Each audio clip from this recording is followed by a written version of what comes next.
I still remember the exact moment when everything changed, the moment I thought I was finally on the path to something bigger.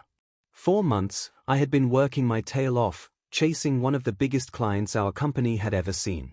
It was a tough sell, the kind that makes you second-guess every call, every email, every meeting. But I didn't give up. I was sure I could close it.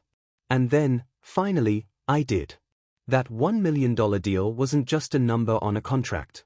It was proof that I was good at what I did. That I deserved more than just being one of the team. I had stayed late for weeks, tweaking presentations, learning every detail about their business, building a relationship that no one else had. When they signed, I felt like I had just climbed a mountain. The office was buzzing that day. Everyone congratulated me, some more genuinely than others. Even my boss, Mark, gave me a nod and a half-smile. It wasn't much, but I thought maybe he was proud. Maybe this was the moment I'd finally get recognized. Boy, was I wrong. The next morning, I walked into the office feeling like a champion. I was ready to share the news, maybe get a raise, maybe even a promotion. But instead, I was met with cold shoulders and awkward glances. That's when I heard the whispers. Did you see how he's trying to steal Mark's spotlight? He's getting too big for his boots. I tried to ignore it, but the tension was thick. I asked around, and it wasn't long before I found out that Mark wasn't happy at all. Later that day, in front of the entire sales team, Mark called me into the conference room. I thought it was for a celebration or at least a quick thank you. Instead, what happened felt like a nightmare.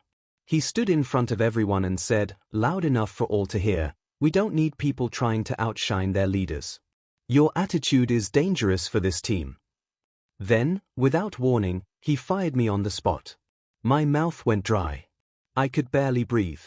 The room was silent, except for a few uncomfortable coughs. I wanted to scream, to ask why, but the words caught in my throat. I packed up my things, the weight of that $1 million deal feeling like a stone dragging me down. How could this happen? I had closed the biggest sale in the company's history, and now I was out on the street, all because my boss was jealous? Walking out that door, I felt a mix of anger, confusion, and disbelief. Was this how loyalty was rewarded?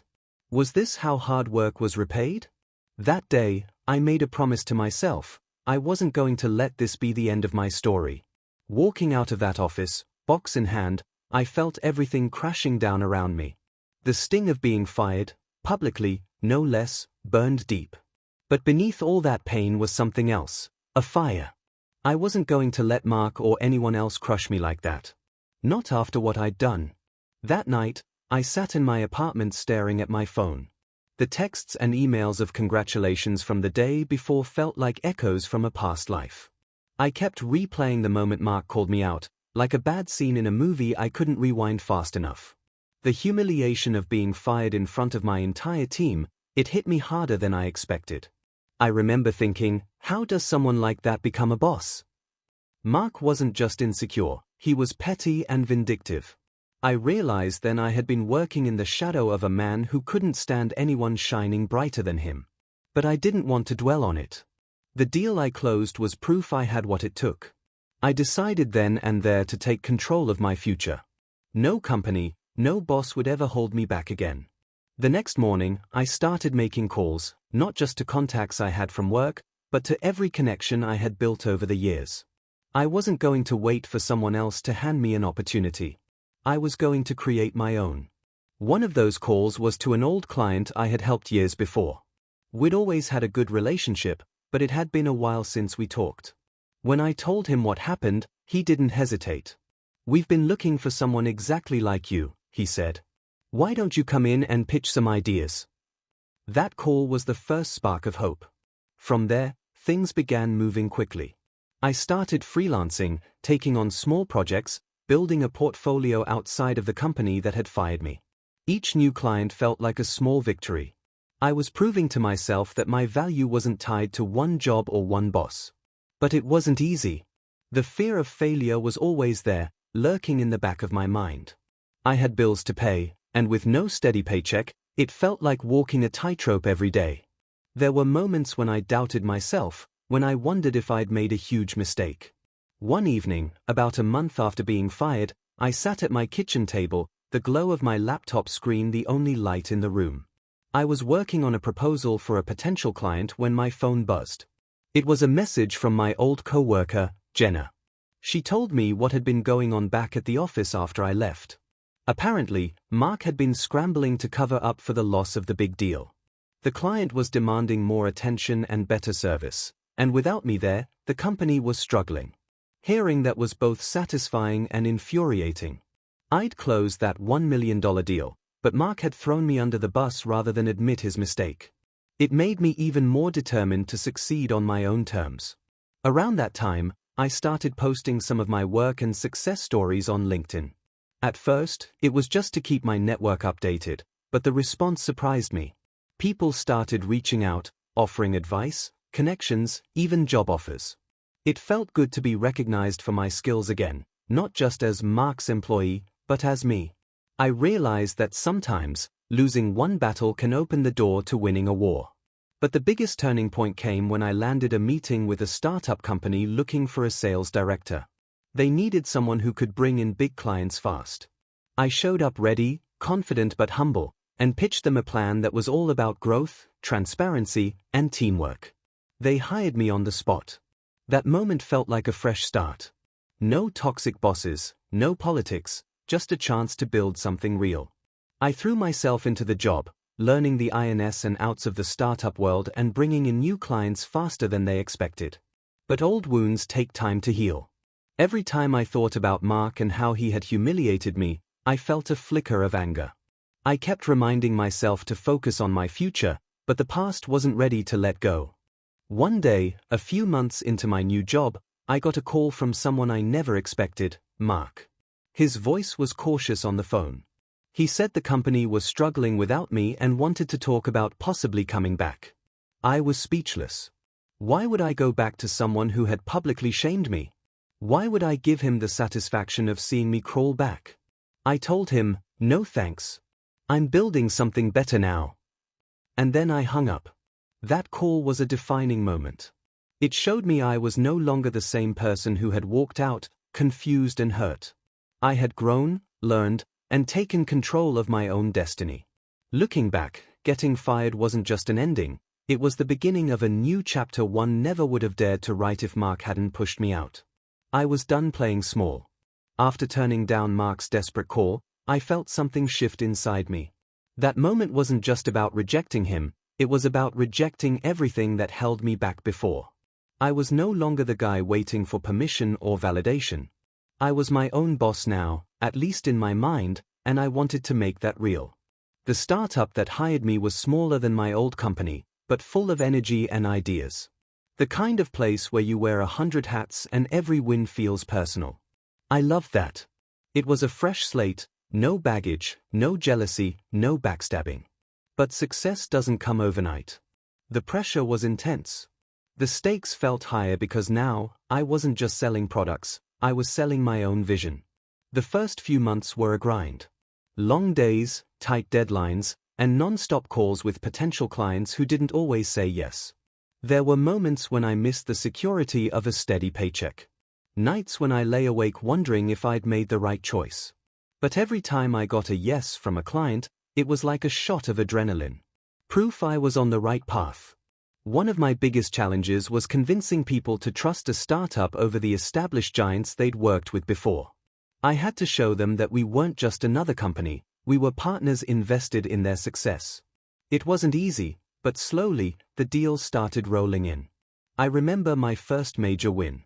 A mid-sized business that had been with a competitor for years was ready for a change. After weeks of calls and presentations, they chose us. That deal wasn't just about money, it was a vote of confidence.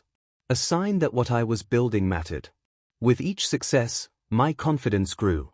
I hired a small team, people who believed in the vision as much as I did. Together, we worked late nights, shared ideas, and celebrated even the smallest victories. The atmosphere was different from my old job. It was real. But even with all the momentum, I couldn't shake the memory of Mark and that public firing. It haunted me, not because I was still angry, though I was, but because it reminded me of how easily things can be taken away. One day, I ran into an old colleague from the previous company. We met for coffee, and the conversation quickly turned to Mark. Apparently, his leadership was unraveling. The company's big clients were slipping away, morale was low, and rumors of layoffs were everywhere. Hearing that, I felt a strange mix of satisfaction and sympathy. Mark had made his choices, and now he was facing the consequences. But I wasn't bitter anymore. My focus was on my future, not his downfall. Still, the experience taught me valuable lessons. I learned to spot toxic leadership from a mile away and to never let insecurity and jealousy poison a workplace. I promised myself I would never be that kind of boss. In fact, I wanted to be the opposite. I wanted to build a team where people felt valued, where hard work was rewarded, and where success was shared. I made it a point to recognize every win, no matter how small. I encouraged my team to speak up, to bring new ideas, and to grow. That mindset paid off. Our company started gaining attention in the industry. We won awards, landed bigger clients, and grew our revenue steadily. I was proud of what we were building, something honest and real, where people could thrive. But success brought new challenges. With growth came new responsibilities, harder decisions, and the pressure to keep delivering. There were times when I felt stretched too thin, trying to be the leader, the salesperson, the strategist all at once. I remember one night, after a long day of meetings, I sat alone in the office staring at my computer screen, exhausted but restless. I realized I had to learn to trust my team more, to delegate and let go of some control. It was a tough lesson.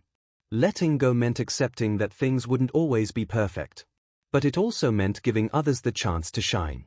One of my best hires, Lisa, stepped up and took on more responsibility. Watching her grow reminded me of myself, not long ago, hungry for a chance to prove my worth.